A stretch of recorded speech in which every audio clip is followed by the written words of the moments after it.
Oh, so here's a scientific conclusion about weed and marijuana. So, weed lessens the ability of the prefrontal cortex. Okay? That's why when you smoke, you get weed brain. Weed brain means your prefrontal cortex is losing functionality. It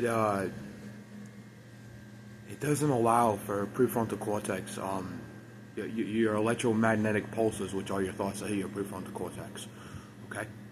So, that's why weed is addictive. Okay? And, it's addictive because you need weed to have a functional brain.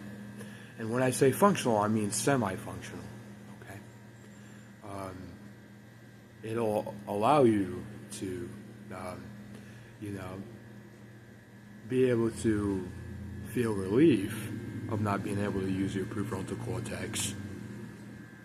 However, you still have lessened brain activity. Okay, so you feel relief from, excuse me, a weakened brain. However, you can't use it efficiently. Okay, so.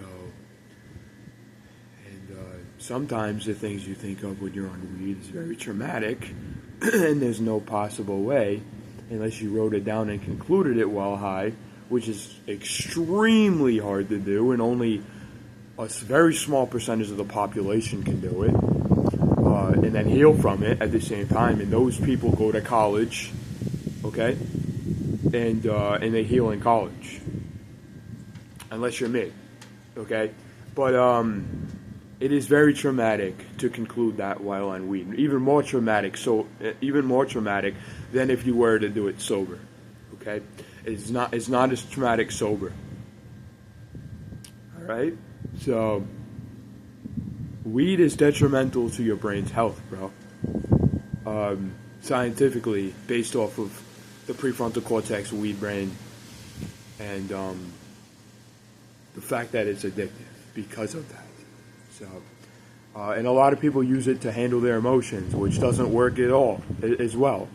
So, if you use it to handle your emotions, you're never gonna really get a handle on yourself or your emotions. So, you're running in the opposite direction of truth, logic, reason, which is reality. And the reason why is because your prefrontal cortex is not being utilized correctly.